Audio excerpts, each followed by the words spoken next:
Hello everyone, welcome back to my series Tips and Tricks for ALM Fundamentals. In this video, I am going to explain you how to copy the Azure DevOps build and release pipeline from one project to another.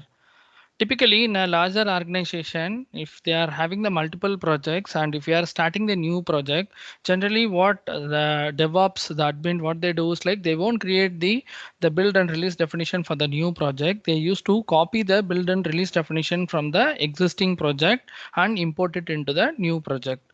So in this video, I will quickly explain you how to export the build and release definition from one project to and import it into the new project. For that, first we'll quickly log into the dev.azure.com portal. Since I have already logged in, you will be able to see my home page. This will be the Azure DevOps homepage. For our demo, I'm just taking this Power Platform ALM fundamentals as a source project and this ALM Power Apps and Dynamics as a destination project. So if you go in the source project, if you go to the build pipeline, so you'll be able to see the existing pipelines here. Whereas if I go to the destination here, it will be empty. You will not be able to see any pipeline over here. I will quickly show you how to export and import it into a new project. So here, so if you come here, so here you will be able to see an option called export. You just click on this export and you will be able to export it. So I'm exporting the build automation CI. So I'm coming to the target project and here I will be able to see an option called import a pipeline. So once if you select this and it will ask you to select the build pipeline JSON file to imported contents. So if you browse and here I'm selecting the build automation.ci. If you select and import it, once it is imported, then you need to change the agent pool. You need to select the particular agent pool. Once this is done, then if you try to save this, it will give you the error because it is associated with the variable group.